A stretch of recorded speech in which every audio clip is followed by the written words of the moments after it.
Who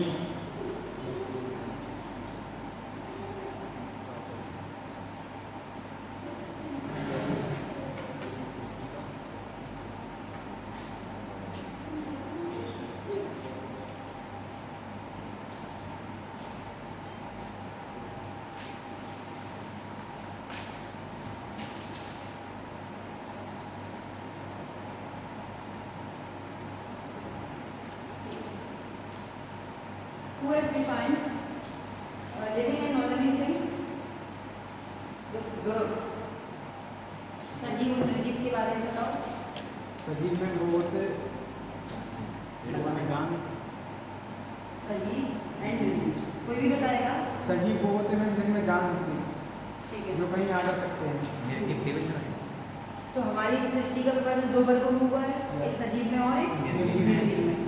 सजीव का वर्गीकरण भी दो समूह में होता है। कौन कौन से? सजीव में भी तो दो आएंगे ना। कौन कौन से आएंगे?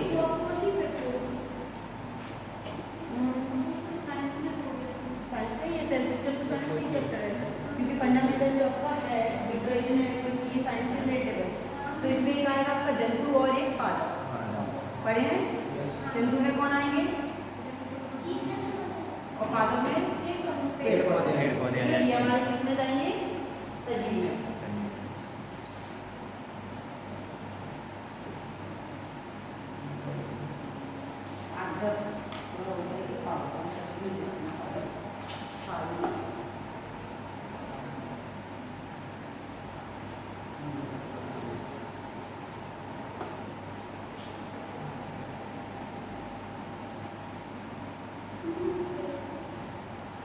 निर्जीव में तो आपके वही आएंगे जो निर्जीव वस्तु होती है, जिसमें लकड़ी आ गई आपकी, जो हम बनाते हैं मटेरियल, ठीक है, जिसे हम नॉन लिविंग कहते हैं, इंग्लिश में, हिंदी में लिविंग थिंग्स बोलते हैं, ठीक है।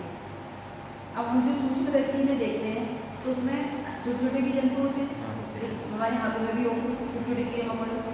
आप देखते हैं आपका जो कर्ड होता है उसमें भी होते हैं, केले में भी कीड़े पाए जाते हैं। तो वो क्या कीड़े हमारे लिए हार्मफुल होते हैं? नहीं, वो हमारे लिए कैसे होते हैं? जो केले के बीच में जो कीड़े पाए जाते हैं वो हमारे लिए हार्मफुल है, नुकसानदायक है क्या? नहीं ना।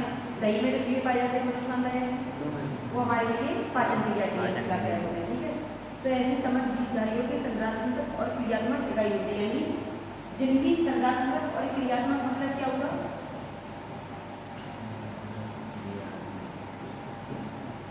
इसकी क्रिया को क्या बोलते हैं? यानी सेल। सेल माने कोशिका। तो इसके बिना क्या हमारी बॉडी पार्ट बन सकती है? नहीं। पेड़ों की भी सेल होते हैं जिनके द्वारा हम उनकी आयु काउंट करते हैं, ठीक है। पेड़ों की आयु कैसे काउंट करोगे? पेड़ से पता चलता है।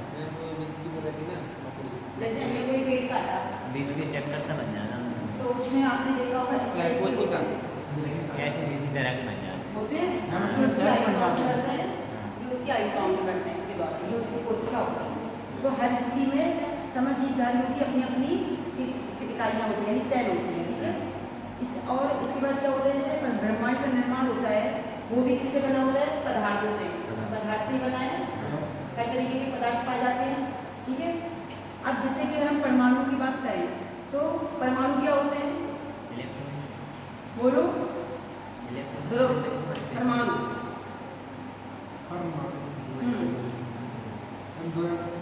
दो या दो से अधिक अणु। परमाणु क्या है? पदार्थ किससे मिलकर बनते हैं?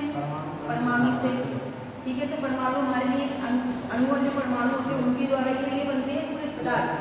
तो ये वही तो बताना था, एक तत्व का निर्माण करने के लिए हमें परमाणु की आवश्यकता होती है। अगर हम परमाणु नहीं होगा तो कोई भी पदार्थ निर्मित नहीं हो सकता, उसका निर्माण नहीं हो सकता है। आप ज्योग्राफी की क्लास आपने उसमें पढ़ा होगा यूनिवर्सल, उसमें देखा होगा कितने कितने परमाणु मिलते हैं, आपने देखा है? यूनिवर्सल में पढ़ा है ब्रह्मांड के बारे में, ज्योग्राफी में। ज्योग्राफी पढ़ी है? ज्योग्राफी पढ़ी नहीं है, सीधे बीए में पढ़ ली? नहीं पढ़ी मैं अभी। ऐसा हो ही नहीं सकता कि तुम डायरेक्ट बीए में ज्योग्राफी लो। 11 12 में ज्योग्राफी पढ़ी होगी, सौरमंडल नहीं पढ़ा? अच्छा सौरमंडल नहीं पढ़ा, ज्योग्राफी दे नहीं सकते, भूगोल नहीं है? नहीं, साइंस है। तो अभी भूगोल कैसे लिया फिर? अभी बीए में भूगोल लिया अपनी मर्जी से, और साइंस साइड से 9th में पढ़ी है सामाजिक विज्ञान, उसमें सौरमंडल तो पढ़ा ही होगा। ये चैप्टर तो हर किसी के में ही आता है ना। हमारा यूनिवर्सल की वजह से गैलेक्सी आती है हमारी मिल्की वे, जिसे हम मंदाकिनी बोलते हैं। तो हमारे सौरमंडल में कई अणु परमाणु हैं। सूरज की जो हमारा सूरज है रेडिएशन, जिसमें कई परमाणु अणु से मिलकर बना होता है ना, ये इसमें आपका बोला होते हैं। ये तारा है, ग्रह नहीं है हमारा सूरज, क्या होता है ये तारा। हाँ समय। तो ऐसे ही क्या करते हैं अणु, क्या करते हैं अपनी संयोजकता के कारण कई रासायनिक अभिक्रिया करके अणु बनते हैं। रासायनिक क्रिया होती है, अपने देखो साइंस में पढ़ा होगा, तो इस तरीके की डायग्राम बने होंगे, ऐसे ऐसे बने होंगे। अणु मिलके ये प्लस करके ऐसे जुड़े रहते हैं, फिर ये जुड़ते हैं तो मिलके परमाणु बन जाते हैं। परमाणु बनते हैं ना, तो इनसे मिलके होते हैं। इनका निर्माण क्या करना होता है? अब जैसे अपन ने सजीव और निर्जीव के बारे में पढ़ेंगे, क्योंकि हमारा चैप्टर क्या है? Cell system. तो सेल सिस्टम में मैं अणु और परमाणु मिलकर ही एक, जो हमारे अणु परमाणु होते हैं वो एक पदार्थ बनाते हैं, ठीक है। और पदार्थ क्या होते हैं हमारे सजीव निर्जीव में? यूजबल होते हैं पदार्थ। पदार्थ का मतलब क्या हुआ? पदार्थ क्या हुआ? कई तरीके के पदार्थ पाए जाते हैं, तो वो पदार्थ ऐसे ही बन जाता है, परमाणु से मिलकर बनेंगे पदार्थ। और ये किनसे मिलकर बनता है? अणुओं से। ये पढ़ा है ना, इतना याद आया? अणु से मिलकर परमाणु बना, परमाणु से मिलकर पदार्थ बना, ठीक है। इतना आया समझ में?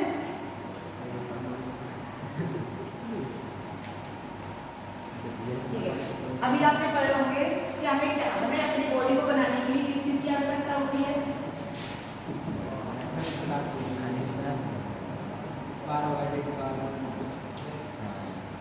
शर्करा पढ़ा है, ग्लूकोज सुना है, इन सब से हमें क्या मिलता है? Energy, protein. ठीक है। अगर आप जब आपको वीकनेस होती है तो क्या कहते हैं? ग्लूकोज दो बोलते हैं। तो ये सब क्या होते हैं? हमारे पदार्थ में आएंगे, द्रवित पदार्थ होते हैं, खाने वाले पदार्थ होते हैं। अगर हम इनका सेवन नहीं करेंगे तो हमारी कोशिकाएं रुक जाएंगी, उनका काम करना बंद हो जाएगा, तो हमारी बॉडी का सेल सिस्टम बिगड़ जाएगा, ठीक है। अब आया समझ में कि नहीं आया? तो अभी कार्बन और हाइड्रोजन ऑक्सीजन ये हमारे लिए इम्पोर्टेंट होता है। कार्बन का यूज क्या करते हैं हम? कार्बन का हमारे लिए क्या यूज है बताओ जरा? कार्बन मतलब कार्बन डाइऑक्साइड लेते हैं ना, इसके छोड़ते हैं। वो तो हमें नहीं पता, आप बताओ। छोड़ते हैं ना, छोड़ते हैं सर। ऐसा तो नहीं लेते हो? नहीं छोड़ते हैं। कौन कौन लेता है कार्बन डाइऑक्साइड? छोड़ते हैं, ऑक्सीजन लेते हैं। ऑक्सीजन कौन कौन लेता है? हम ये नहीं लेता है, ये तो छोड़ता ही है ना। ये उसमें आते हैं पेड़ पौधों में।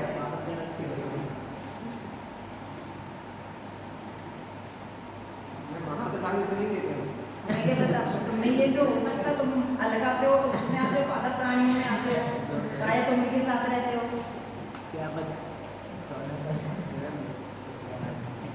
ठीक है। हम पढ़ेंगे कोशिका की खोज, स्नेह की रॉबर्ट हुक। पूछेंगे, अभी बताना।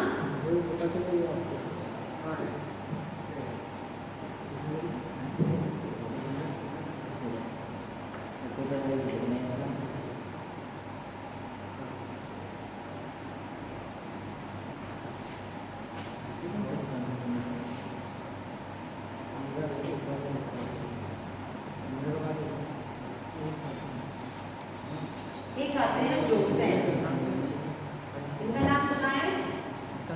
जोसेन। हम कोशिका को किसके द्वारा देख सकते हैं?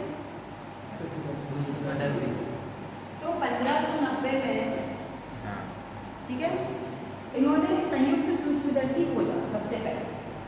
कोशिका की खोज उन्होंने की होगी, पर जो सूक्ष्मदर्शी की खोज किसने की थी? जोसेन ने। किस कब की थी? 1590 में, जिसमें उन्होंने उत्तम अपवर्तन द्वारा 2 लेंसों का प्रयोग किया था। हम सूक्ष्मदर्शी में 2 लेंस का यूज करते हैं।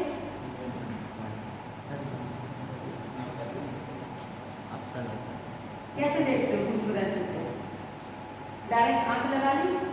पहले लेंसों का यूज करेंगे। लेंस लगाते हैं, कौन सा वाला, माइक्रो या मैक्रो? माइक्रो के द्वारा सूक्ष्मदर्शी का मतलब क्या है? माइक्रो। मैक्रो का तो बड़ा हो गया।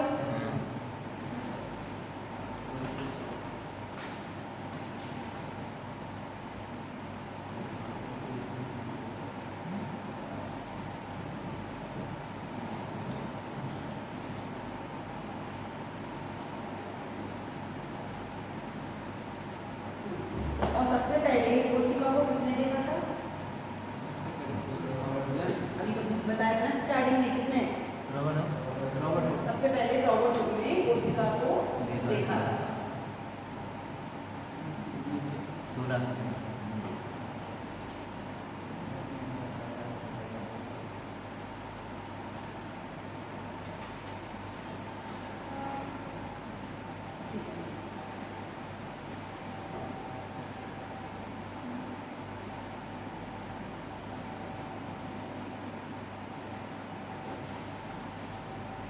अगर हम कहें कोशिका का परिमाण और आकार क्या होता है?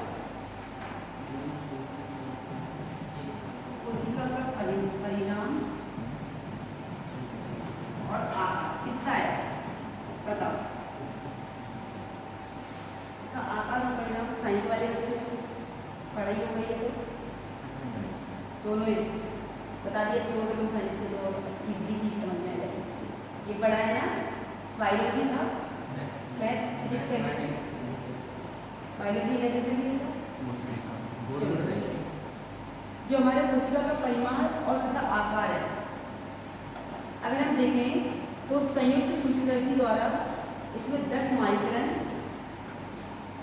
साइंस वाले कौन कौन से हैं? एक ग्रुप ये तो साइंस के काम तो मैथ के होगा, बायोलॉजी पढ़ी है, मैथ में आती है। हम दोनों पढ़ाते हैं। माइक्रोन क्या होता है ग्रुप? हैं? माइक्रोन क्या होता है? माइक्रोन बायोलॉजी है ना? हमारी भी नहीं है बायोलॉजी, किसकी? जो उसकी है वो जो आती है ना। अरे वो थोड़ा और बताओ माइक्रोन क्या होता है? एक माइक्रोन बराबर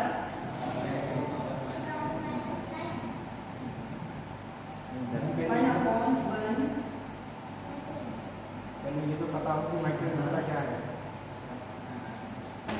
एक माइक्रोन बराबर होता है 1/1000 मिलीमीटर। यानी माइक्रोन का मतलब होता है जो एक सूक्ष्मदर्शी है वो इतने माइक्रोन के बराबर होता है। ठीक है, तो अब इतने छोटे छोटे मिलीमीटर मतलब बहुत चीजें छोटी हो गई। मिलीमीटर से बड़ा क्या होता है? मिलीमीटर से क्या बड़ा होगा? सेंटीमीटर से फिर बड़ा मीटर आएगा, फिर मीटर से हम बड़ा करना था।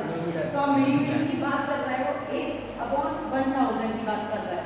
तो यानी जो हमारे सूक्ष्मदर्शी से हम जो चीजें देखते हैं, यानी जो कोशिका है, उनका ये आकार होगा इतना छोटा, जिन्हें हम अपनी खुली आंखों से नहीं देख सकते। ठीक है, इसलिए हमें किसकी आवश्यकता होती है?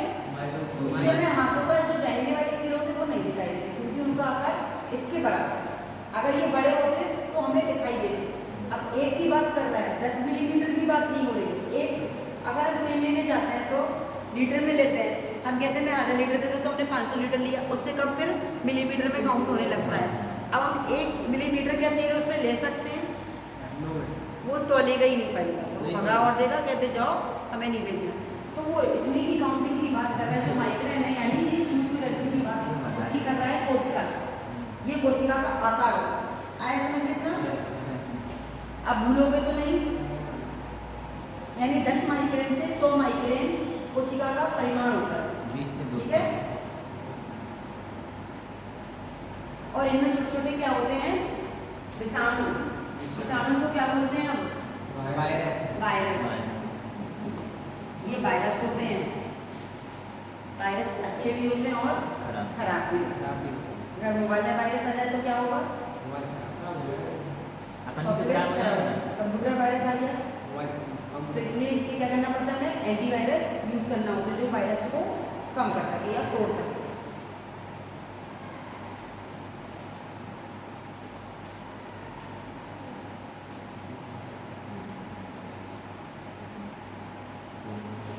जो मुर्गी का अंडा है उसमें एक कोशिका होती है।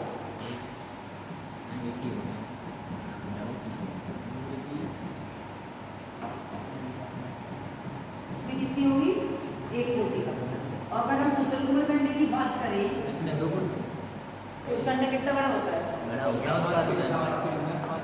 करीब 15 सेंटीमीटर का उसका व्यास है, जो कि सर्वाधिक विशाल अंडा है, तो उसमें ज़्यादा कोशिका पाई जाएगी। ठीक है, क्योंकि इसमें तो एक ही कोशिका होगी, क्योंकि मुर्गी का अंडा इतना होता है। अगर हम मुर्गी के अंडे को उसके शुतुरमुर्ग के अंडे की तुलना करें, कंपेयरिंग करें, तो उसमें कितने अंडे समझ आएंगे शुतुरमुर्ग के अंडे? और ज़्यादा चढ़ जाएंगे। 50। अब मैंने तो फिर देखा नहीं कि 50 आएंगे, एक बार देख लेना उसका अंडा लाना, मुर्गी के अंडे को रखना, दोनों को कंपेयर करना है कितने आ सकते हैं। बर्बाद हो जाए, इतने पैसे लगे तो। यानी जो मुर्गी का अंडा है उसका है 30 मिलीमीटर, ठीक है, और शुतुरमुर्ग का अंडा है 15 सेंटीमीटर। अब कंपेयरिंग करो, ये सेंटीमीटर की बात कर रहा है और ये मिलीमीटर की बात, बड़ा हुआ, ठीक है। अगर हम कोशिका की बात करें तो कितने प्रकार की कोशिकाएं होती हैं? कोशिकाओं का वर्गीकरण तो किया गया है ना, डिवाइडेशन में कितने कितने प्रकार की कोशिकाएं? कैसे? एक को इसके ही एक तो रक्त कोशिकाएं होती हैं, तो ब्लड में हमारे 3 आ जाते हैं।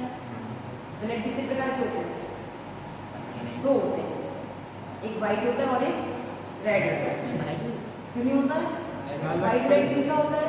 लाल रक्त कणिका है, श्वेत रक्त कणिका तो वो उसमें तो वाइट होते हैं, तो श्वेत वाला किस किस में पाया जाता है? जो आपके टिड्डे होते हैं, कॉकरोच होते हैं, उनमें श्वेत रक्त कणिकाएं नहीं पाई जाती, उनमें सॉरी श्वेत पाई जाती हैं, और जो ह्यूमन बॉडी है उनमें लाल रक्त कणिकाएं पाई जाती हैं। यानी हमारा ब्लड कैसा है? लाल। अगर आप झिंगर को मारेंगे या टिड्डे को मारेंगे तो उसमें वाइट निकलता है, वो उसका ब्लड है, नहीं तो आप उसको पानी समझते हो। देखा है उसके में वाइट वाइट निकलता है, वो उसका वाइट वाला ब्लड है। और हमारा कैसा है? ऐसे तो मैं दे नहीं रहे मार मार के, तो मुंह बना रहे हैं। रेड में हमारा तो रेड है ना। हमारे का पीला है, चेक कर। किसका रेड नहीं है? हमारा काला तो नहीं है। कोशिकाओं का वर्गीकरण पढ़ो। कोशिकाएं नहीं, अभी तक कोशिकाओं का वर्गीकरण नहीं पता है, उसके बारे में बता दें।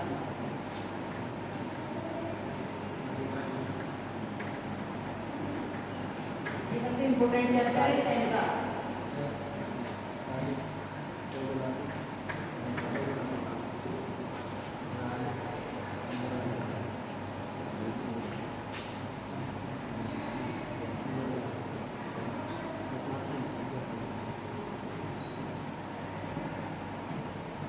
मैं हेडिंग लिख रही हूँ, मुझे बताना क्या क्या है इसके बाद, पूछते जाऊँगी।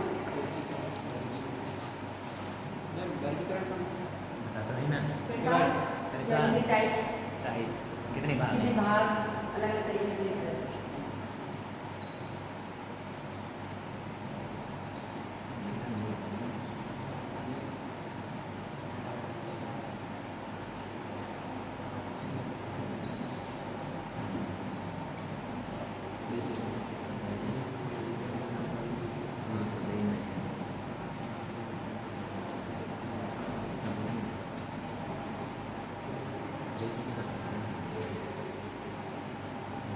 जिनके नाम इंग्लिश में होंगे उनको क्या बोलते हैं? Epithelial cell.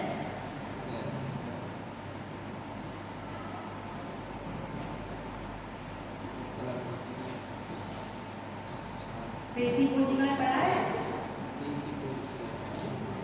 मांसपेशियां ऐसे याद दिलाना होता है।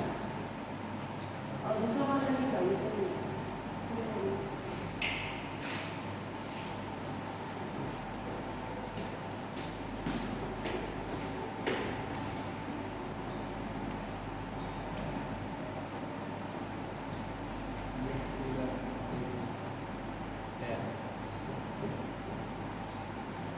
रक्त कोशिकाएं की तो पढ़ी है, सेल के वर्गीकरण में ब्लड सेल्स।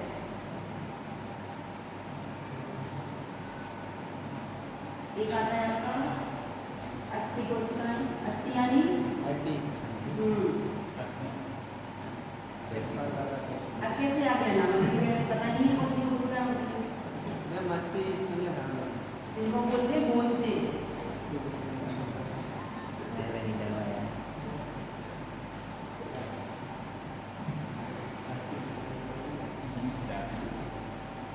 संयोजक कोशिकाएं, अभी सबके बारे में डिफाइन करेंगे।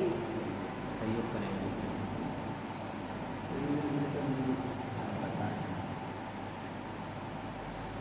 Connecting cell.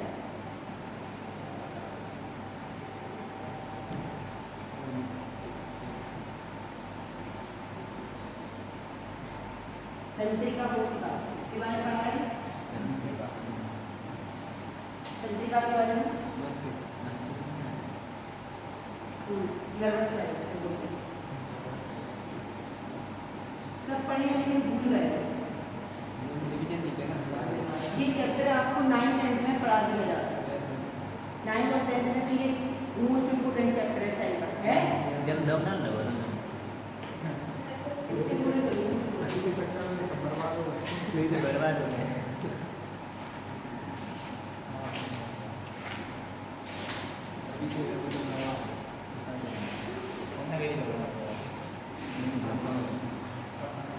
जब भी तुम मिले यार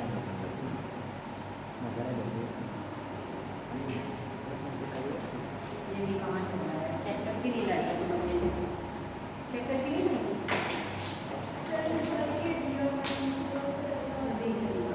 कोई बात नहीं।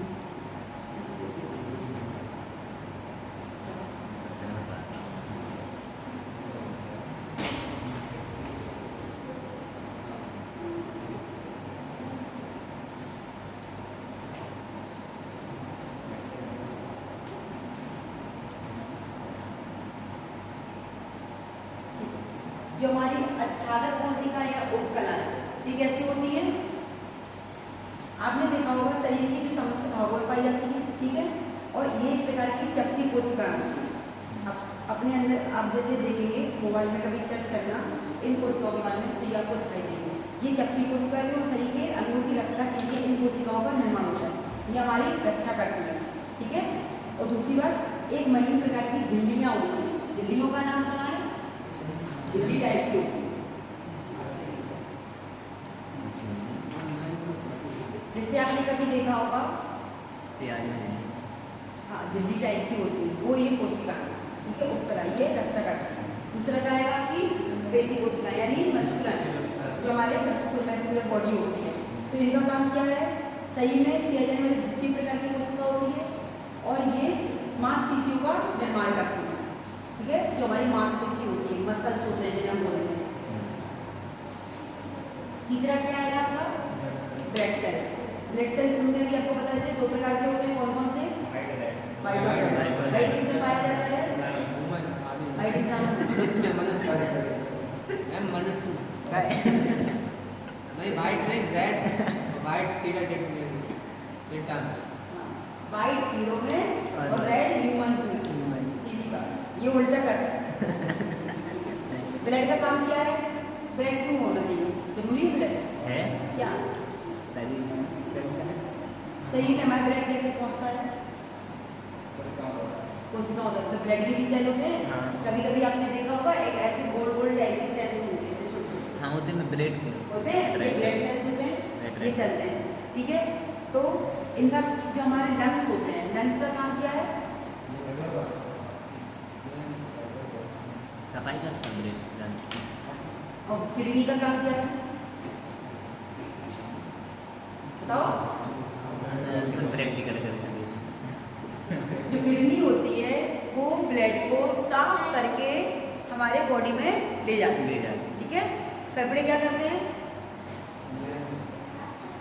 घुमाते हैं बॉडी में ऑक्सीजन लेते हैं ना फेफड़े, तो साफ जब ब्लड होगा तभी तो आपकी ऑक्सीजन होगी। लेकिन अगर कभी कभी आपके बीपी लो हाई होता है तो हमारे ऑक्सीजन की गति अलग हो जाती है, हाई बढ़ जाता है। जब हमारे जैसे हमारे बीपी लो हो जाता है, बीपी का मतलब क्या होता है? ब्लड प्रेशर, ठीक है, लो होता है, तो इसमें क्या होता है? हमारे ऑक्सीजन की गति अलग होती है, तो हमारे फेफड़ों की भी गति अलग हो जाएगी।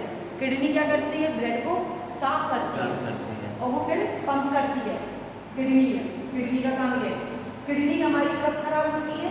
जब हमारा ब्लड में शर्करा की मात्रा बढ़ जाती है। शर्करा यानी शक्कर की मात्रा। अब ये मत कहना कि हम शक्कर मीठा खाएंगे तो उससे नहीं, ये क्या होता है? जैसे हमने कार्बोहाइड्रेट की मात्रा ज़्यादा है तो हमारे पास ग्लूकोज शर्कर कार्बोहाइड्रेट की मात्रा ज़्यादा आएगी। कार्बोहाइड्रेट में अलग अलग सब्जियां आई जाती हैं। सबसे ज़्यादा कार्बोहाइड्रेट किस सब्जी में पाया जाता है? चावल और आलू में। अगर हम आलू चावल ज़्यादा खाएंगे तो हमारी बॉडी में कार्बोहाइड्रेट की मात्रा ज़्यादा आ जाएगी, यानी शर्करा की मात्रा ज़्यादा आएगी, जिसमें कई तरीके के हमें एलर्जी टाइप की हो जाएगी, किसी को एलर्जी हो जाएगी, खुजली टाइप की एलर्जी हो जाएगी, या तो ये क्या होता है, फिर क्या होता है जब और ज़्यादा मात्रा बढ़ जाएगी तो हमें क्या हो जाएगी, शुगर की प्रॉब्लम हो जाएगी। शुगर क्या करता है, शुगर जब हो जाता है हमारे ब्लड में तो हमारा ब्लड क्या हो जाता है, कैसे हो जाता है ब्लड, जान हो जाता, किस कमी से हो जाता है, और इंसुलिन की कमी से, ठीक है। और रक्त का थक्का बनना, यानी जब इंसुलिन की कमी हो जाती है, यानी आपने देखा होगा आप शक्कर की चाशनी खाते हैं, आपने रसगुल्ले की चाशनी की, उसमें शक्कर ज़्यादा है तो वो कैसी हो जाएगी, चिपचिपी टाइप की, जम जाएगी, ठीक है। अगर हमारे ब्लड में भी शक्कर ज़्यादा हो जाएगा तो हमारा ब्लड जमने लगेगा, ठीक है। तो इसलिए ब्लड शुगर बोलते हैं। अब ब्लड अगर जम जाएगा तो कोशिकाएं काम ही नहीं करेंगी, रुक जाएंगी। ब्लड में अगर हमारे ब्लड ही शरीर में नहीं चलेगा तो क्या होगा, किडनी पे असर पड़ेगा, फिर ये किडनी ब्लड को प्यूरिफाई नहीं करती है, तो इससे ब्लड जो किडनी खराब हो जाती है, इस वजह से किडनी खराब हो जाती है। किडनी का काम क्या है, ब्लड को सही से साफ करना। लेकिन जब ब्लड हमारा गंदा हो गया, उसमें शर्करा की मात्रा ज़्यादा आ गई तो ब्लड हमारा किडनी काम करना बंद हो जाती है, इसलिए फिर कहते हैं किडनी आपकी खराब हो गई। इसलिए हमेशा चीज़ें लिमिटेड खानी चाहिए। अगर आप कोई भी चीज़ ज़्यादा करोगे तो आपको हमेशा नुकसान देगी, वो किसी भी चीज़ में चलेगा। ये नहीं कि हम खाने की कह रहे हैं, कोई भी चीज़ है, पानी भी ज़्यादा पी लोगे वो भी आपको नुकसान देगा, उसकी भी ज़्यादा, क्योंकि आपको वो भी दर्द देगा। तो हमें हर एक चीज़ की लिमिटेशन करनी चाहिए। हम ज़्यादा चीज़ को करेंगे, ज़्यादा चीज़ करेंगे तो वो हमारी बॉडी के लिए इफेक्ट है, क्योंकि हमारी बॉडी कैसी है, कई कोशिकाएं तंत्रिकाओं से बनी, एक मशीन नहीं है। हम मशीन से काम ले सकते हैं क्योंकि उसकी बॉडी पार्ट्स को चेंज कर सकते हैं, पर हमारी बॉडी पार्ट्स हर तरीके से चेंज नहीं होता क्योंकि मनुष्य की बॉडी ही अलग है, ठीक है। आया समझ में इतना? पैसा नहीं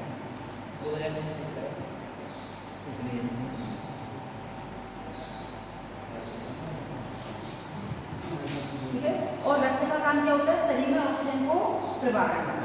ऑक्सीजन तो जब ही होगा ना हमारे अंदर ब्लड होगा, ब्लड नहीं होगा तो क्या होगा, जिंदा रह पाओगे, कैसे चले जाओगे, ब्लड चलाना पड़ेगा तो तुम्हें ब्लड डोनेट करना पड़ेगा ना, ठीक है। फिर चौथा क्या आता है, अस्थि कोशिकाएं, ये भी होती है हमारी, बोन सेल्स होते हैं, यानी हड्डियों का जो कोशिकाओं का आकार नियमित नहीं होता है, इनमें अलग अलग तरीके के रेसे पाए जाते हैं और चारों तरफ पाए जाते हैं। देखा होगा आपने, जो बोन होते हैं, हड्डियाँ लाइन ऐसे पतली पतली सी टाइप की रहती हैं। ढांचे को अगर अपन देखेंगे, आप स्केलेटन देखेंगे तो पूरा उसमें अलग अलग तरीके की दिखाई देती हैं, हड्डियाँ दिखाई देती हैं, और उनमें बिल्कुल जो कोशिका क्या होती है, जो नसें होती हैं, वही तो हमारी कोशिका है, उसी को ही हम कोशिका बोलते हैं। अगर नस नहीं होगी तो बॉडी में सेल रक्त नहीं पहुँचेगा, ठीक है, ना हमारे हड्डियों में पहुँच पाएगा। तो जितने जितने हमारे बॉडी के पार्ट है उन सब की सेल, ऐसा नहीं कि ब्लड में ही सेल पाए जाते हैं, हड्डी होगी तो उसके भी सेल होंगे, मांसपेशियाँ हैं तो उसके भी सेल होंगे, ठीक है। और जो हमारे जैसे कनेक्टिंग होते हैं दो भागों को जोड़ के, अब हड्डियाँ जुड़ी होती है कि नहीं होती है, हमारे जो नी की हड्डी है वो एक दूसरे से जॉइंट है, यहाँ की हड्डी जॉइंट है, बिना जुड़े तो हमारा हाथ नहीं होगा ना, तो ये एक दूसरे से जुड़ी होती है, इनको जोड़ने के लिए कनेक्टिव सेल का यूज होता है, ठीक है, जिसे हम बोलते हैं संयोजक कोशिका। इसका क्या होता है, ये शरीर के किन्हीं दो भागों को परस्पर जोड़ने के लिए यूज होती है। अगर ये नहीं होगी तो हमारी कनेक्टिविटी नहीं होगी बॉडी से, ठीक है। और इन कोशिकाओं के मध्य अपेक्षित एक रिक्तस्थान होता है जिसके कारण अंतर कोशिकाएं पदार्थ को निर्मित करती हैं। देखा होगा कभी कभी जो हमारे पैर की होता है तो यहाँ पे ऐसे टाइप का होता है, ठीक है, यहाँ पे सेल पाया, ये हमने एक अपने टंका बनाया तो यहाँ पे सेल पाए जाएंगे, ये दोनों पार्ट को कनेक्ट करेगी, इनमें थोड़ा सा गैप भी पाया जाता है, कहते हैं कभी कभी हड्डी खिसक गई है, इनमें गैप इसलिए पाया जाता है कि जो पदार्थ है वो अच्छे से ब्लड सर्कुलर में पहुँचे। पदार्थ जब हम जो चीज़ें लेते हैं तभी तो ब्लड में यूज़ होती हैं, पहले हमने खाना खाया, मुंह के द्वारा गया, यहाँ तक आया, धीरे धीरे क्या होगा, वो डाइजेस्ट होगा, तो जो अपशिष्ट पदार्थ होंगे वो हमारे अंदर निकल जाते हैं और जो चीज़ें हमें मिलनी चाहिए वो हमारे ब्लड में मिल जाती है। फिर ब्लड क्या कर, सेल से द्वारा ही ब्लड में पहुँचेगी। अब सेल क्या करेगी, इन पदार्थों को अलग अलग तरीके से पहुँचाएगी, हर जगह एक चीज़ स्टोर होती नहीं है हमारी बॉडी पार्ट पर, ऐसा तो नहीं कि हमने खा लिया और हमारे स्टोर में रख देना सेफली, जैसे हम तिजोरी में धन रखते हैं, इनका यूज होता है ना, पदार्थ अपशिष्ट होते हैं ना, एंजाइम होगा, ठीक है, आया समझ में। तंत्रिका सेल क्या होते हैं, नर्वम, यानी ये कोशिका कैसी होती है, इनका आकार लंबा और त्रिभुज का आकार होता है, त्रिभुज का आकार, ये लंबी लंबी होती है, और इनका तंत्रिका का निर्माण कोशिका द्वारा ही किया जाता है और ये हमारे पूरे बॉडी पार्ट में फैली हुई है। ये तंत्रिका नर्व यानी मस्तिष्क, ठीक है। माइंड के लिए भी तो कोशिका होनी चाहिए, ठीक है। इतना आया समझ में कि दिमाग से चला गया? साइंस का चैप्टर तो थोड़ी देर से ही आया, तो मैं ऐसे क्यों देख रहा हूँ? टाइम कितना हुआ? हो गया घंटा, ठीक है।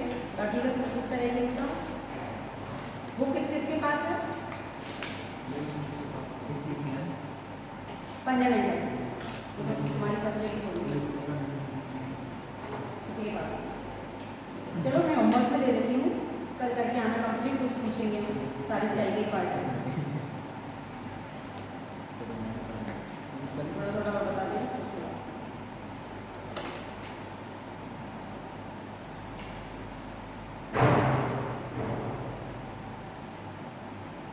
माइक्रोट्यूब्यूल पढ़ा है, राइबोसोम पढ़ा है,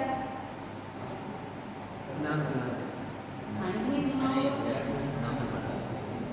और ग्लोजी का है, ये पढ़े, नाम सुने। ये किसमें आते हैं? हमारे लिविंग सेल, ठीक है। Microtubule, ribosome. अब इनके हम कारक बता देते हैं। एक आता है आपका अंतःप्रजापीय जालिका, यानी ये तो हमने अभी बता दिया, चपटी टाइप की होती है, ये इसमें आता है पहली वाली, ठीक है। दूसरा आता है आपका राइबोसोम। राइबोसोम का नाम सुना है? इसका काम क्या है?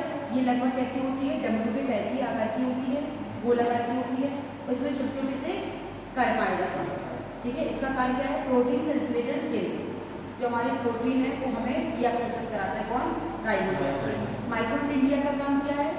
माइक्रोट्यूब्यूल एक कोशिका का विद्युत ग्रह, पावर हाउस बोलते हैं इसको, पढ़ा हुआ पावर हाउस ऑफ सेल, इसको बोला जाता है। और ये आपके हमेशा कॉम्पिटिशन की क्वेश्चंस में भी आता है। इसका काम क्या है? कार्बनिक भोज्य पदार्थों को जैव रासायनिक द्वारा ऑक्सीजन के ऊर्जा मुक्त करना, ठीक है। और माइक्रोट्यूब्यूल कैसी होती है? दो झिल्लियां द्वारा होती है।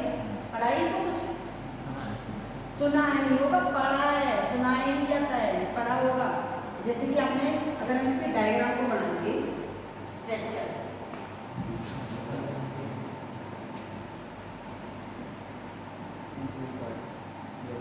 इस तरीके से तो ये होगा। ये साइंस के चित्र बनाते हो ऐसे, ये हमारी क्या है? सेल ही नहीं है, ये सब सेल होते हैं, ठीक है।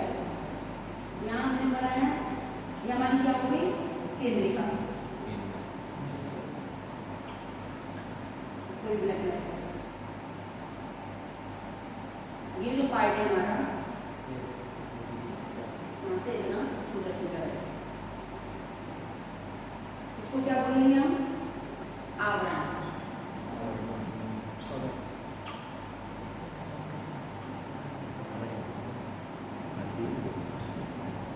रोम कूप में क्या होता है? ये हमारे जो रोम होते हैं, बाल, ठीक है।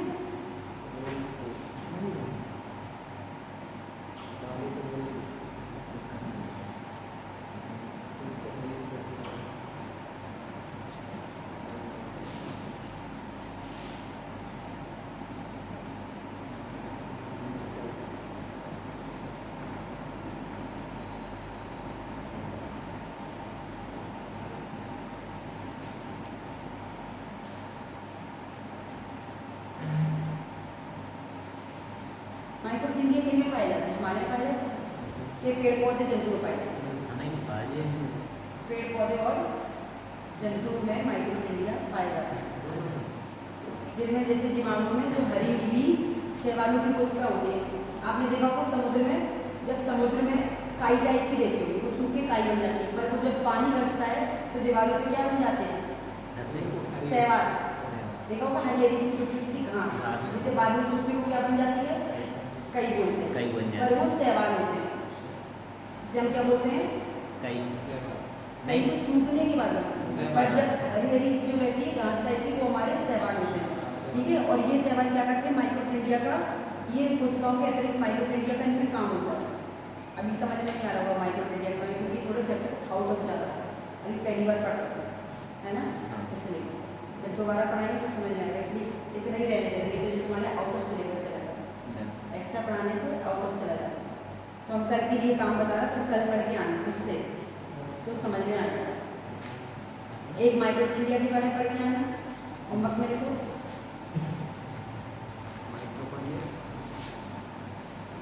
मैं हेडिंग दे देती हूँ, कोशिका की आंतरिक संरचना।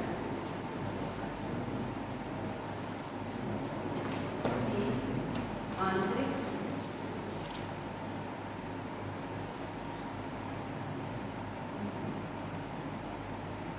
संरचना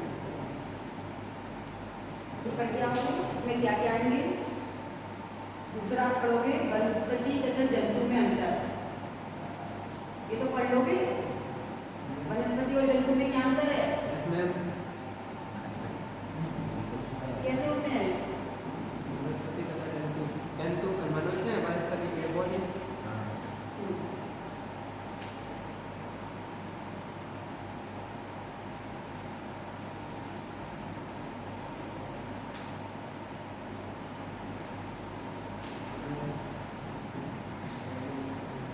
कोशिका विभाजन, ये 3 हेडिंग पढ़ के आओ। होमवर्क